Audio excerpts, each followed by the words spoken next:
Земјите кои не се членки на Европската Унија и не се дел од Шенген зоната, од 12 октомври ќе бидат опфатени во системот влез-излез, кој започнува да го имплементира Европската Унија. Системот влез-излез се однесува на сите државјани од земји кои не се членки на Европската Унија или Шенген зоната и кои патуваат за краток престој до 90 дена во рамки на 180 дена. Граѓаните на земји членки на ЕУ и на Шенген зоната не подлежат на новиот систем.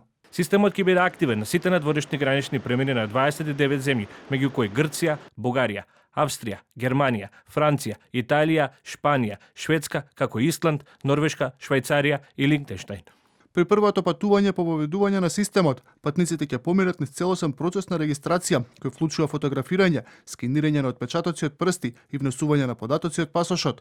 За да се олесни процедурата, на граничните премини ќе има и пунктови за самопослужување, а можно и претходно предрегистрирање преку мобилни апликации.